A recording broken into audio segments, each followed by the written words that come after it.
Nobody says you have to live with an ugly backside. Stick around.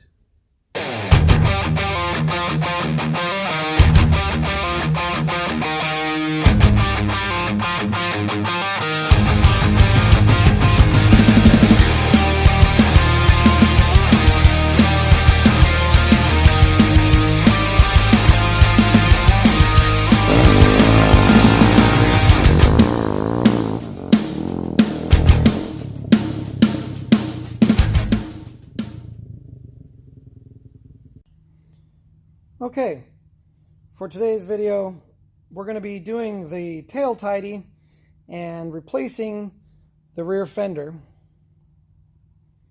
And what I'm kind of trying to show you here is just the basics of what you're going to get down to once you remove the stock pieces. It's pretty straightforward. I don't think we need it in the video. Everybody understands how to take a couple of bolts out from that side and this side, and a few things here. It's not really difficult. There are a few wiring harness pieces. That's your rear tail light where I unplugged it.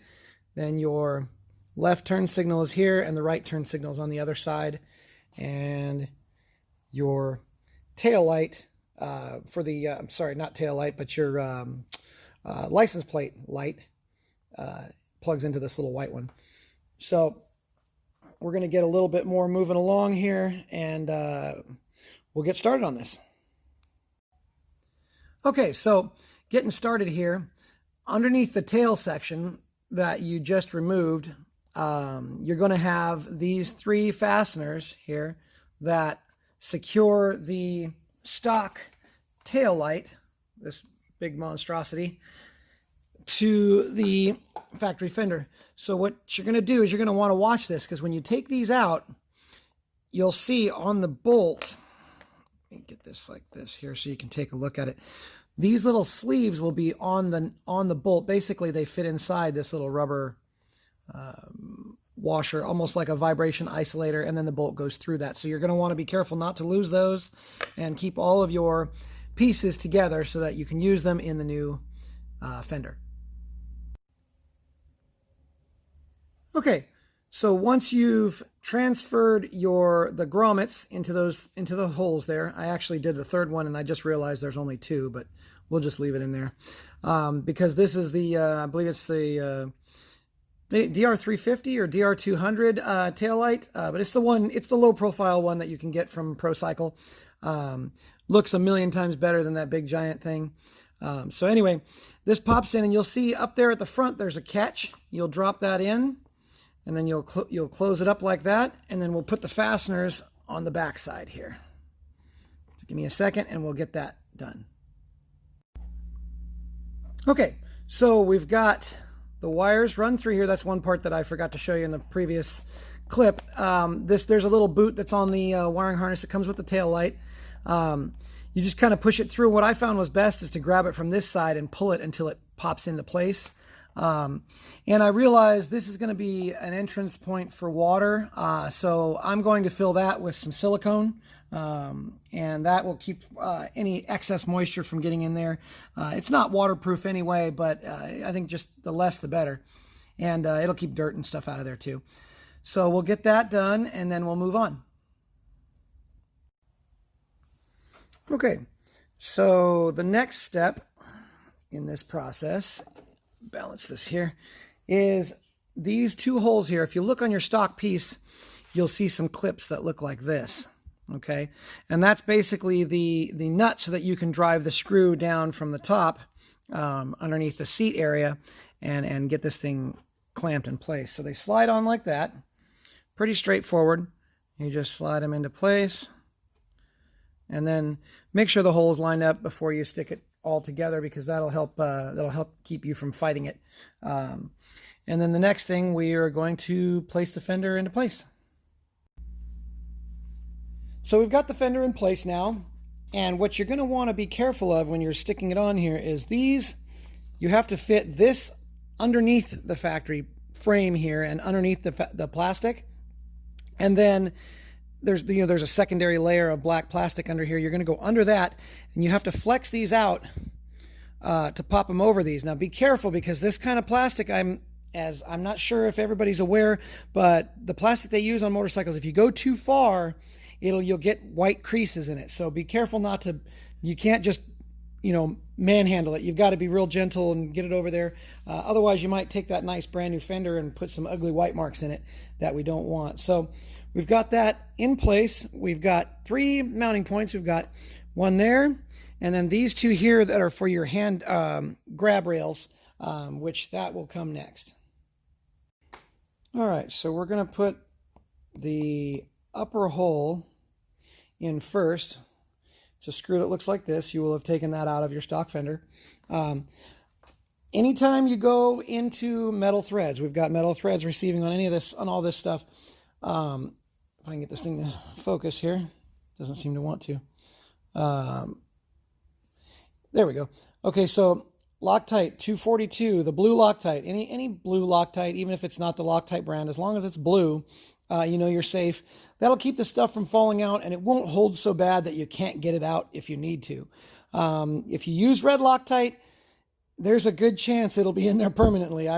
Sometimes it grabs so good and there's just no getting it out without drilling it out. So be real careful not to use the stuff that's too strong, but you definitely want to use this. It's never going to come out if you do, so it works really good. What I'm going to suggest we do, so this is about all you need. You just need a little drop. Doesn't take much. So about like that. That's what you want. And then you can pop that in. And also, this is a sealant / glue, so I wouldn't go getting it on any of your plastic pieces. It definitely could leave some marks. All right, so prepping the little tail tidy from ProCycle comes with kind of this, it's not the greatest LED light in the world. I might end up changing this in the future, but we'll see how long it lasts. Comes with a little bracket. I didn't have any small machine screws, so I just used some self-tappers and then cut them off on the back. You can do it however you like. A couple screws there, a couple screws here to hold it to the bracket, and I just bent the bracket to match the angle. I'll try and get this so you can see it. So anyway, so this is sitting nice and flush against it. All of this tucks up underneath the fender anyway. You won't really see it once it's all done. So I'll probably put a blob of silicone on each one of these screws just to keep it from backing out. Same thing on the back. I think this is a good idea. Cheap insurance. Okay, so you can see we've got the tidy in there. We've got the light tucked up underneath where you don't really see it. And then from underneath, we get it basically looking like that. It's kind of hard to maneuver the camera around while I'm doing this. So anyway, so there you go. You got your 2 screws in there. We've got a little bit of Loctite on those.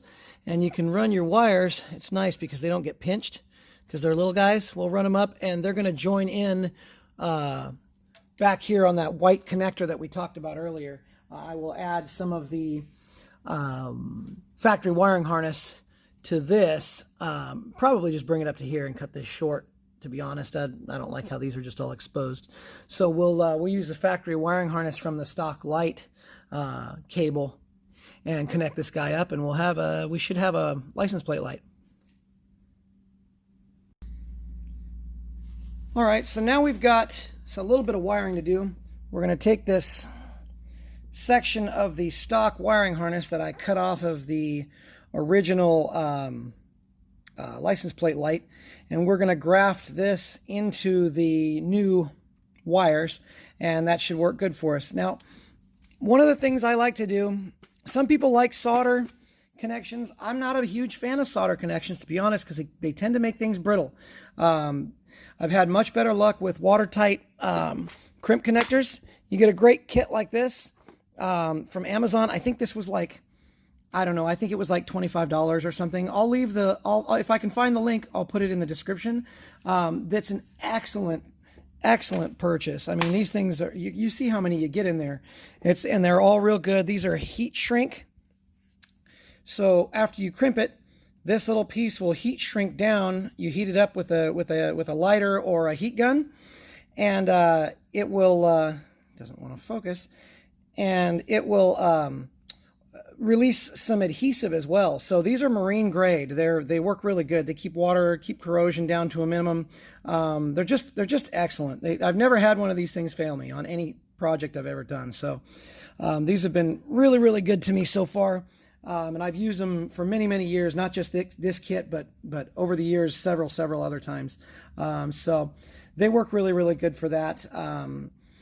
I'll show you the finished product here once I get a couple things done. All right, thanks. All right, so we're making some progress here. So I've got my terminals connected to the little snipped off piece of the factory harness that I did. Basically, I cut it right at more or less right at the original bulb. That way it could feed right up to these, and I'll shove the extra back up in there where it won't be visible. So the wires that come with this little LED kit are really thin. So what I did was I stripped them back a little more than you would need normally.